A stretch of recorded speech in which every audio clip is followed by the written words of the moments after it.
They called her a bride, but what walked down that dirt road in a frayed white dress was not the vision of purity most would imagine. Her name has been erased, rewritten, whispered behind closed doors in the Appalachian Hills. What survived were fragments, birth records, testimonies, and photographs so disturbing they were buried away. A young woman, carrying not only the weight of a wedding veil, but the children of her own father. Twins, born into her womb not by choice but by a family tradition so twisted that even in the dark corners of America it stood out as monstrous. Her story is not a myth, nor a cautionary tale whispered to scare children. It is documented history, a record of what happens when isolation, poverty, and secrecy corrode the human soul until bloodlines eat themselves alive. She was raised in a cabin where doors had no locks, where silence was survival, and where the boundary between father and daughter collapsed long before she reached womanhood. By the time she turned 16, her future was already stolen, her role carved into her like a brand. She would be his bride, and she would bear his children. The first birth nearly killed her. Witnesses said she screamed for hours, not just from the tearing of flesh, but from the knowledge of what grew inside her. 2 infants, pale, sickly, arriving into a world already stacked against them. She delivered her father's twins, brother-sons, daughter-sisters, and in that moment she became both mother and sister to her own children, forever trapped in a cycle she could never escape. The town knew. They always knew. Neighbors saw her stomach swell, saw her father growing more protective, more possessive. They whispered in church pews and on front porches, but no one intervened. Poverty was an iron cage, and in those mountains the unwritten rule was simple: you don't get involved in another man's home. And so the girl's suffering became another ghost story buried beneath hymns and family dinners. But this was not just one girl's tragedy. It was a symptom of something larger, a hidden America where isolation breeds horrors that polite society cannot bear to look at. And the deeper you dig, the clearer the truth becomes. She was not the only one. Her wedding was not marked by joy, nor music, nor the laughter of friends. It was a ceremony without guests, a union without choice. A father standing as both groom and minister, declaring his daughter a wife while her hands shook beneath a borrowed veil. No rings were exchanged, only silence, heavy and suffocating. He sealed the ritual not with vows, but with control, ensuring she would never belong to anyone but him. To the outside world, it looked like another poor Appalachian family eking out survival. To those within, it was a prison made of bloodlines.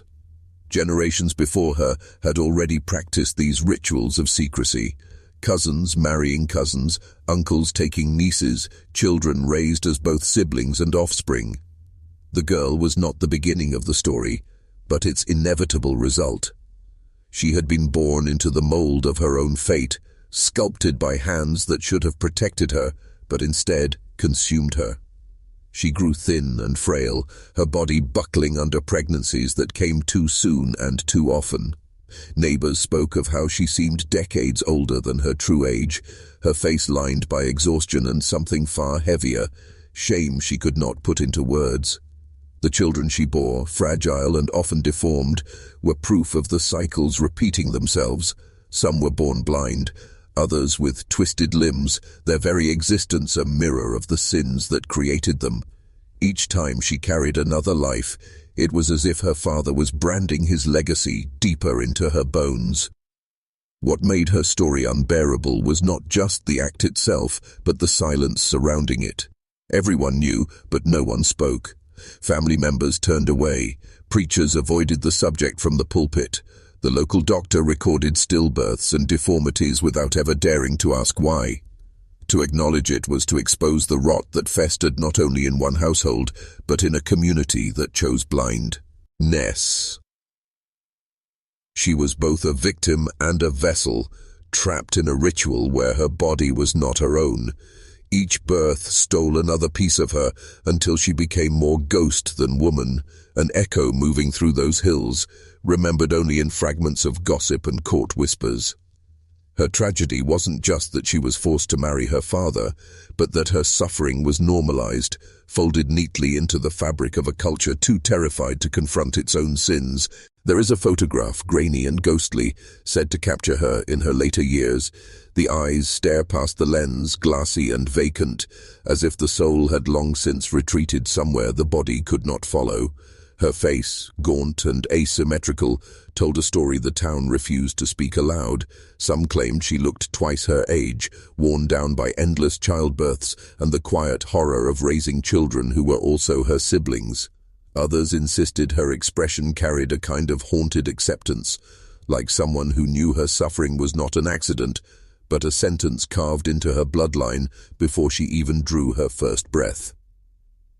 In that community, children whispered rumors about the woman up the mountain. Parents warned them not to wander too close to her cabin, as if she carried a curse. But curses are not supernatural, they are man-made, and hers was built by generations of neglect, by an inherited silence that allowed fathers to take daughters without fear of consequence. What the children feared was not her, it was the reflection of what they knew could happen to any of them if the walls of secrecy closed in too tightly.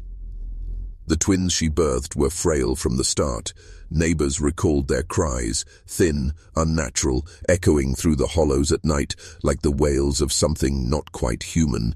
They struggled to walk, struggled to speak, their bodies shaped by the twisted threads of blood too closely bound. Some lived only a handful of years, their graves unmarked beneath the soil, lost among the weeds. Others survived longer, but survival was no mercy.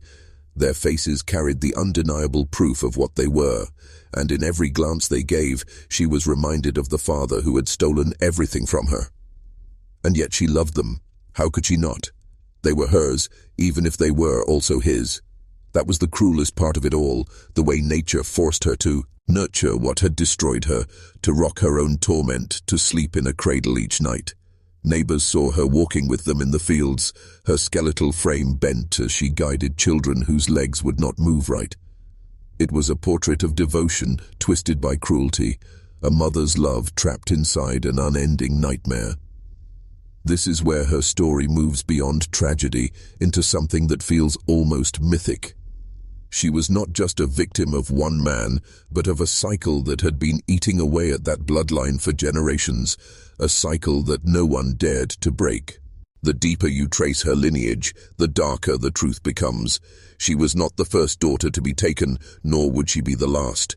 Court records, faded and incomplete, reveal patterns stretching back decades, families interwoven until cousin and sibling blurred into one. The isolation of the hills made it easy, no outsiders to question, no authorities to pry too deep. These families lived and died within the same few miles, bound by poverty, religion twisted into silence, and the unspoken law that what happens inside the home stays there. Her father had been born of the same corruption. He was himself the son of a mother who was also his aunt, a man raised without clear boundaries, without the compass most of us take for granted. To him, his daughter was not forbidden. She was inheritance. He claimed her not out of lust alone, but out of entitlement, as though she had been born to serve him, to keep the bloodline closed and under his control. When she resisted, he broke her down with isolation, stripping away any chance she had to imagine a life beyond those hills. Each child she bore was living evidence of the sins repeated generation after generation. Doctors who examined them when they could afford to seek one never wrote the truth in their reports. Instead, they recorded vague phrases, congenital defects, unexplained deformities, developmental delays. But behind those clinical words was something much older than science, the curse of inbreeding, carried like a plague in the marrow of their bones. The community carried its own guilt. They knew her screams in the night. They saw her frail body walking the fields, heavy with child year after year. They whispered about her father's control, but still they broke bread with him. Still they bowed their heads beside him in church. The truth was too heavy, too dangerous. To expose him would be to expose themselves, cause the rot did not stop at one family. It spread through cousins, uncles, neighbors, lines too tangled to unravel without burning down the whole valley. And so, she endured. She became a living secret, the embodiment of what the community refused to confront. Every child she birthed was both a victim and a warning, proof of what happens when silence is chosen over justice. And with each generation, the line between family and prison grew thinner until escape was no longer possible. If you're still watching, you're already braver than most. Most people would have turned away long ago, unwilling to face the weight of what this girl endured. But history does not disappear just because it makes us uncomfortable. Her bloodline is proof of that, proof that silence breeds horror. Tell me in the comments, what would you have done if this was your bloodline? Would you have spoken, or would you have stayed silent like the others? As the years passed, the girl who once wore the veil became unrecognizable. Her body was ravaged by childbirth after childbirth, her frame reduced to bones wrapped in paper-thin skin. Locals described her as more shadow than woman, drifting through fields with a hollow gaze, her children stumbling at her side like broken reflections. She had delivered not just her father's twins, but a succession of children who each bore the scars of incest etched into their very flesh. Some said she tried to escape once, that she walked barefoot down the mountain road with two of her children clinging to her hands, only to be dragged back before she reached the town's edge. Others claim she never even attempted it, that the weight of her shame kept her chained as tightly as any locked door. Shame, after all, is a weapon as sharp as any knife, and in communities like hers, it was wielded with precision. Her father aged too, but he did not weaken. He held authority until his final breath, a patriarch whose sins were never punished by law. When he died, some expected her to be freed. Instead, the chains remained, because by then she had been molded into the very thing he intended, a wife without choice, a mother without consent, a caretaker of children who carried his shadow. Even in his absence, she lived by the rules he wrote into her blood. What is most haunting is not that her story happened, but that it was allowed to happen. Her neighbors, her church, her extended family, they all became accomplices through silence. And when she finally passed, her grave was left unmarked, as if erasing her name could erase the memory of what she endured. But graves cannot bury truth. It seeps through the soil, waiting to be uncovered, demanding to be remembered. Her children grew into adulthood, but adulthood offered no freedom. They carried the scars of their origin in every glance, every word, every step that faltered. Some never left the cabin where they were born, too fragile to face the world beyond the mountains. Others wandered into town, their presence impossible to ignore. Eyes that didn't align, faces shaped by years of genetic collapse, speech twisted into incomprehensible sounds. Townsfolk averted their gaze, as though pretending not to see could erase the truth that walked right past them. What the community had once whispered about in shadows now stood in the daylight, undeniable. Each child was living testimony of the unbroken chain, and yet still, no one spoke. Teachers allowed them to sit quietly in classrooms, contributing little, their names forgotten as quickly as they were learned. Employers turned them away without comment. Doctors recorded their conditions clinically, but none dared to ask why so many came from the same valley, with the same afflictions. For the mother, there was no pride in watching her children grow. Instead, she carried an unbearable weight, raising siblings she never chose, caring for offspring who reminded her daily of the man who stole her life. Yet she loved them, fiercely and without question. In that love was her last shred of humanity, even as it bound her tighter to the prison she could never escape. The cruel irony was that her children were both her punishment and her only reason for survival. As generations passed, the story blurred into rumor. Outsiders moving into the area heard only fragments, stories of those people up in the holler, tales told with a mixture of pity and disgust. The truth was rarely spoken directly, but everyone felt it, like a sickness woven into the soil itself. And every so often, someone new would stumble upon it. A researcher, a photographer, a curious stranger who could not believe that such things still happened in America. Each time, the reaction was the same: shock, revulsion, disbelief, but disbelief is a luxury for those far away. For her children, disbelief was not an option.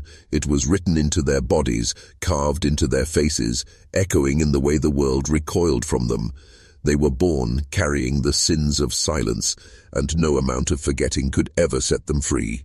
Her story does not end with her death because stories like hers never truly end. They linger, festering in the bloodlines left behind, in the whispers that refuse to die. Even today, if you travel far enough into the forgotten valleys of Appalachia, you may stumble across families whose faces bear the same marks: crossed eyes, twisted jaws, bodies weakened by generations of silence. They are the living echoes of the girl in the white dress, proof that history does not fade just because it is hidden. The tragedy is not only in what she endured, but in what her suffering reveals about all of us. Communities will choose silence over confrontation, will choose shame over justice, will choose to look away rather than admit the horrors growing in their own backyard. She delivered her father's twins, but she also delivered a legacy of silence that has outlived her. Her body became the archive of everything her people wanted to forget, and in that forgetting, they allowed the cycle to continue. To speak her story aloud is to peel back the soil over an unmarked grave, to disturb something most would rather leave buried, yet the grave does not rest. It pulls at us, forces us to confront what human beings are capable of when desperation and isolation twist morality into something unrecognizable. It is not just about one girl or one father or even one family. It is about what happens when we decide some truths are too ugly to face. Her life was stolen before it began, her choices erased by the man who should have protected her, and yet, through the fragments that remain, records, testimonies, the haunting rumors passed down, we can still hear her echo. A voice that never got to speak in her lifetime, but which demands to be heard now. She was not just a victim of incest, she was a bride without choice, a mother without freedom, and a daughter sacrificed to secrecy. So remember her, not as a ghost story, not as a rumor, but as a warning, because the past is not as distant as we'd like to believe, and if we turn away, if we choose silence as her community once did, the cycle does not end. It waits patient, ready to repeat itself in the shadows we refuse to see.